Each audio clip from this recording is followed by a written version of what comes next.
اللہ اللہ اللہ اللہ اللہ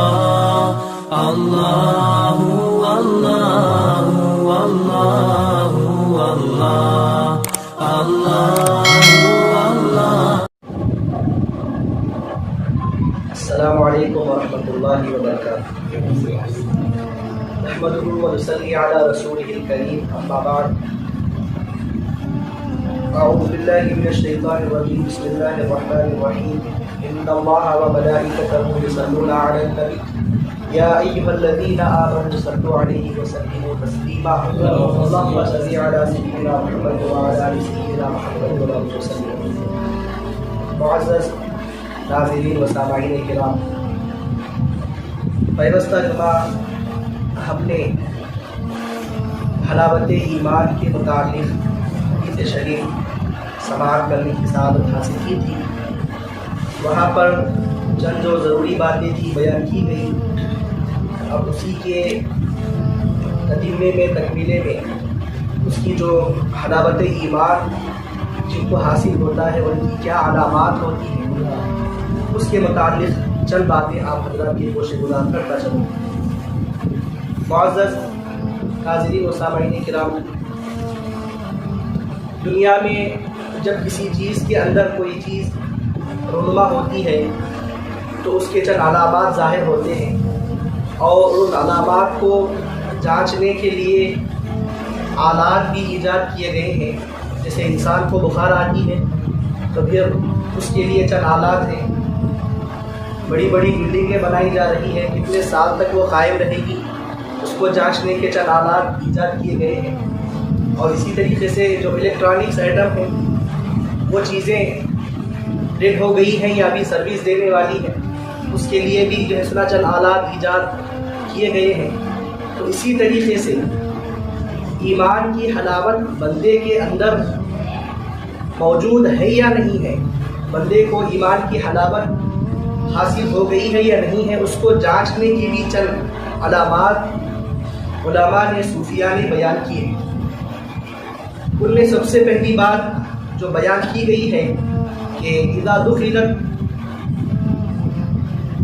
قلبا لا تخرج منه ابدا، کہ حلاوت ایمان جب قلب میں داخل ہو جاتی ہے ایک بار کسی بندے کے اندر، تو ایسی چیز نہیں ہے کہ پھر دل سے نکل جائے، بلکہ ہمیشہ ہمیشہ کے لیے اس کے دل میں وہ گھر کر جاتی ہے، اس کے دل میں پیوست ہو جاتا ہے۔ اور بتلایا گیا وَقِيلَ مَعْنَى حَلَاوَةَ الْإِيمَانِ اسْتِلْزَامُ الطَّاعَاتِ، سب سے پہلی علامت جو حلاوت ایمان کی بیان کی گئی ہے وہ طاعات میں مزہ آنا ہے۔ اللہ کی اطاعت، آقا علیہ الصلوۃ والسلام کی اطاعت، نبی کریم صلی اللہ علیہ وسلم کی اتباع و فرما برداری میں، آقا علیہ الصلوۃ والسلام کی سنتوں کو زندہ کرنے میں، سنتوں کو اپنانے میں بندے مومن کو مزہ آتا ہے۔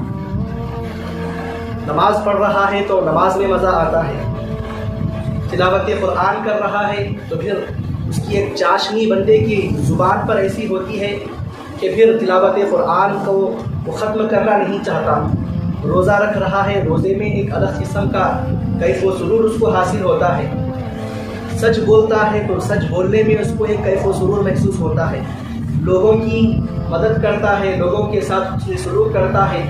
تو جتنے بھی اقسام کے طاعات ہیں، جو بھی قرآنی احکام و احادیث کے احکام ہیں، اللہ اور اس کے رسول کے مطابق جو بھی اعمال ہے اس کو کرنے میں بندے کو ایک الگ مزہ آ جاتا ہے، بندے کو ایک لذت اس کو محسوس ہوتی ہے۔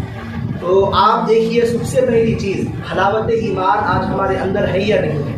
ماہ رمضان کا مہینہ قریب آ رہا ہے، تراویح کی بات ہوتی ہے تو اب لوگ تلاش کرتے ہیں 1.25 پارے والے کدھر ہیں، علم ترا والے کدھر ہیں، 3 پارے والے کدھر ہیں، 6 شرینے والے کدھر ہیں۔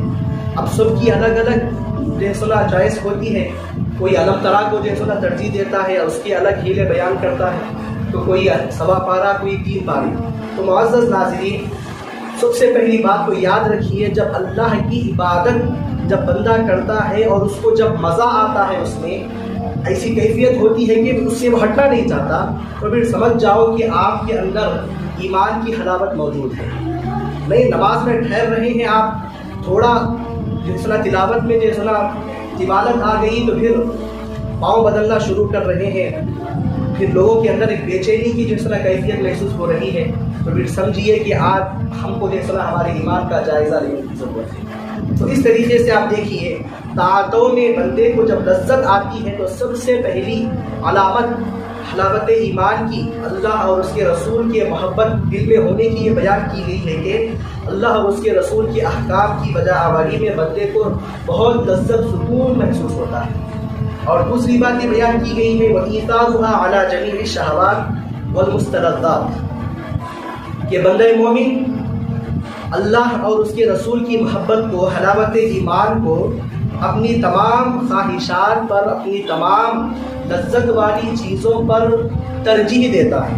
مثال کہتے ہیں ترجیح دینے کی، تو جیسے مثال کے طور پر عرض کرتا چلوں کہ ایک شخص ہے کہ بریانی وہ کھا رہا ہے، ہوا قسم کے گوشت تلے ہوئے بھنے ہوئے وہ کھا رہا ہے، اور اس کے سامنے کئی ہوا قسم کے متنوع اقسام کے میٹھے بھی موجود ہیں، اور دوسری طرف ہے سادہ دال چاول کھانے والا۔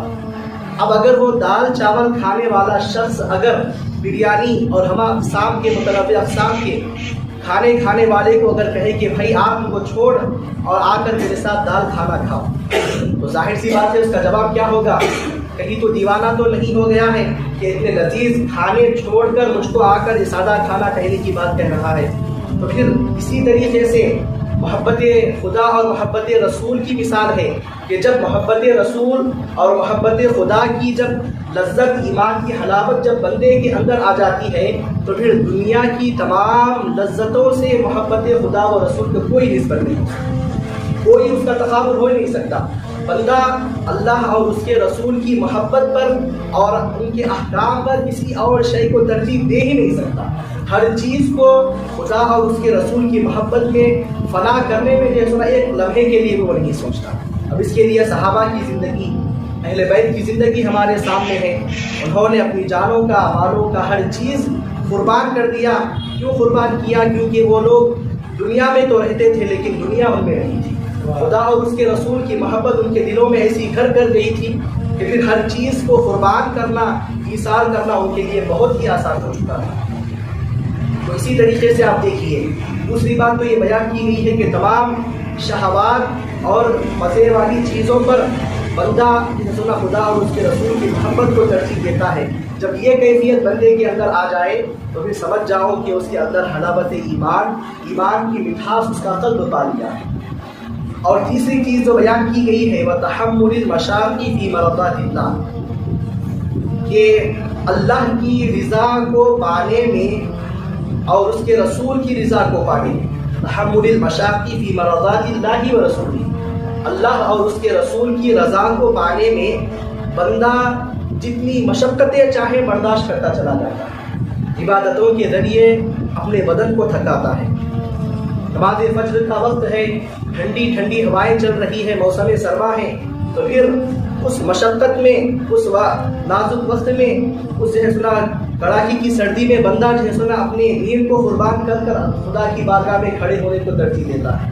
اور اسی طریقے سے زکوٰۃ کو ادا کرتا ہے اور حج کو ادا کرتا ہے۔ حج میں کیسی کیسی مشقتیں بندے کو پیش آتی ہے، تو پھر اللہ کی رضا جس عمل میں ہے اس کو معلوم ہو گیا کہ ہاں اس عمل کے کرنے سے میں اگر صاحب استطاعت ہوں تو پھر زکوٰۃ کو ادا کرنے سے اللہ اور اس کے رسول کی رضا میرا مقدر بن سکتی ہے۔ تو پھر بندہ جو ہے سنا ہر قسم کی مال کی قربانی کی مشقت کو، بدن کے تھکاوٹ کی مشقت کو، ہر چیز کی مشقت کو برداشت کرنے کے لیے تیار ہو جاتا ہے۔ تو اس طریقے سے آپ دیکھیے اللہ اور اس کے رسول کی رضا کو پانے میں ہر قسم کی مشقت کو برداشت کرنے کا جب ملکہ ہمارے اندر آ جاتا ہے تو سمجھ جانا کہ ہمارے اندر حلاوت ایمان آ چکا ہے۔ اور چوتھی چیز جو بیان کی گئی ہے وہ تجرع المرارات فی المصیبات، یعنی بندہ مصیبتوں کے بڑے بڑے گھونٹ کو اللہ اور اس کے رسول کی رضا کی خاطر پی جاتا ہے۔ کیسی ہی مصیبتیں کیوں نہ آئے، کیسے ہی کرب و علم میں اللہ اس کو نہ رکھے، ہر وقت وہ راضی برضا الہی رہتا ہے۔ یہ نہیں ہوتا کہ اے اللہ میں پنجگانہ نمازیں میں ادا کرتا ہوں، صدقات و خیرات میں کرتا ہوں، تیرے بندوں کے ساتھ حسن سلوک میں کرتا ہوں، ہر قسم کی نیکی میں کرتا ہوں، اس کے باوجود بھی مصیبتیں مجھ پر آتی ہیں۔ یہ گلہ بندہ اپنے رب سے نہیں کرتا، بلکہ مصیبتوں کو بھی اللہ کا دیا ہوا تحفہ سمجھ کر وہ بخوشی جو اس کو قبول کر لیتا ہے۔ کسی شاعر نے کیا خوب کہا کہ تیرا غم بھی مجھ کو عزیز ہے کہ یہ تیری دی ہوئی چیز ہے۔ تیرا غم بھی مجھ کو عزیز ہے کیونکہ اے اللہ ہمارا ایمان تو یہ ہے کہ اللہ کے حکم کے بغیر پتا بھی ہل نہیں سکتا، تو پھر آپ کے ساتھ جب کوئی جیسے لاگھانی چیز جیسے آپ کے ساتھ پیش آ رہی ہے، آپ کوئی مصیبت میں تکلیف میں ہے، تو پھر کیا اللہ کی حکم کے بغیر آپ تک وہ چیز پہنچ سکتی ہے؟ ہرگز نہیں۔ تو پھر بندے کا جب یہ ایمان ہے تو پھر بندہ جو ہے کیا کرتا ہے، اللہ کی دی ہوئی مصیبتوں کو بھی تحفہ سمجھ کر وہ اپنے پاس اس کو قبول کر لیتا ہے۔ ایک بزرگ تھے، اللہ نے ان کو کئی دنوں کا فاقہ دیا تھا، کئی دن فاقے میں گزر رہے تھے ان کے۔ تو ایک دن کیا ہوا کہ روتے ہوئے اللہ کی بارگاہ میں دعا مانگی اور اللہ کا شکر ادا کرنے لگے۔ ان کے مریدین نے دیکھ کر کہا حضرت کیا بات ہے کہ اتنے دنوں سے فاقے میں ہیں، آپ بجائے اللہ سے رزق مانگنے کے اللہ کا شکر آپ ادا کر رہے ہیں۔ تو پھر وہ بزرگ نے کہا کہ میاں تم کو کیا معلوم ہے، یہ وہ چیز ہے کہ جو اللہ صرف اپنے محبوب بندوں کو دیتا ہے۔ جو فاقہ جو چیز ہے، آپ دیکھیے نبی کے گھر میں کتنے دنوں تک فاقہ تھا، آل رسول کے گھر میں کئی دنوں تک فاقہ، کھانے کے لیے بیٹھتے دروازے پر سائل آ جاتا تو پھر اپنی بھوک پر امت کی بھوک کو، امت محمدیہ کی بھوک کو، سائل کی بھوک کو ترجیح دی جاتی اور خیرات صدقہ وہ کر دیا جاتا۔ تو آپ دیکھیے وہ بزرگ بھی کیا کیفیت ان کے اندر تھی کہ جب اتنے کئی دنوں کا فاقہ چل رہا تھا لیکن اس کے باوجود کہ رب کی بارگاہ میں کیا کر رہے ہیں، وہ رو کر اللہ کا شکر ادا کر رہے ہیں، رو کر اللہ کا شکر ادا کر رہے ہیں، نہ کہ جزا و سزا والے الفاظ اللہ کی بارگاہ میں کہہ رہے ہیں۔ اسی طرح حضرت محدث دکن سیدنا عبداللہ شاہ صاحب رحمۃ اللہ علیہ فضائل رمضان میں آپ نے بھی ایک واقعہ نقل کیا ہے، اختصار کے ساتھ عرض کرتا چلوں کہ آپ نے یہ بیان کیا تھا کہ ایک صحابی اور صحابیہ کا واقعہ آپ نے نقل کیا، دونوں کے درمیان نکاح ہوا، کئی دنوں تک وہ صحابی رسول پر کوئی مصیبت تکلیف نہیں آئی، تو کیا ہوا، چلیے وہ صحابیہ نے ان سے طلاق کا مطالبہ کر دیا، میں اب آپ کے ساتھ نہیں رہ سکتی۔ وجہ پوچھنے پر بتائی نہیں، چلو رسول اللہ کی بارگاہ میں چلتے ہیں۔ راستے میں جا رہے تھے، ٹھوکر لگی اور پاؤں زخمی ہو گیا، پھر وہ صحابیہ کہنے لگی کہ چلو اب گھر چلتے ہیں۔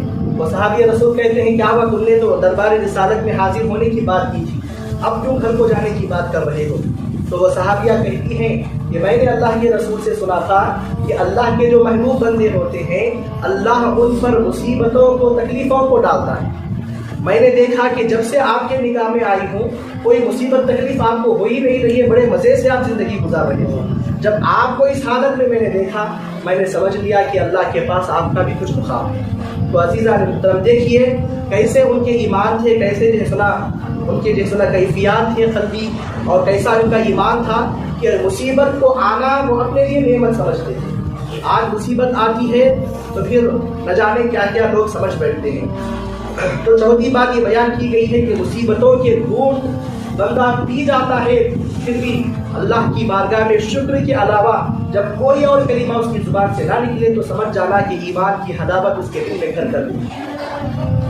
اور پانچویں علامت حلاوت ایمان کے حصول کی یہ بیان کی گئی ہے، وَالرِّضَاءُ بِالْقَضَاءِ فِي جَمِيعِ الْحَالَاتِ، تمام حالتوں میں راضی، اللہ کی تقدیر پر راضی رہنا۔ آپ کے اوپر جو حالت کیوں نہ آ جائے، ہر حالت میں آپ رضائے الہی، اللہ کی جو تقدیر ہے آپ کے ساتھ، آپ کو کوئی خوشی میسر ہوئی ہے تو بھی اللہ کا آپ شکر ادا کرنا، اور جن سنا اس کی ناشکری نہیں کرنا۔ جب آپ کو کوئی مصیبت آ جائے تو تب بھی آپ اللہ کی تقدیر پر راضی رہنا چاہیے۔ تو اللہ جو حال میں رکھے اس حال میں آپ کا رہنا، یہ آپ کے جس طرح حلاوت ایمان کی ایک علامت بیان کی گئی ہے۔ اور اسی طریقے سے آپ دیکھیے لوح محفوظ، بندے جب مصیبت خوشی تو آتی ہے تو اللہ کا شکر ادا کرتے ہیں، اور خوشی کے موقع پر اللہ کو بھلا دیتے ہیں، اللہ کی یاد سے غافل ہو جاتے ہیں۔ لیکن جب مصیبت آتی ہے تو پھر اللہ کی بارگاہ میں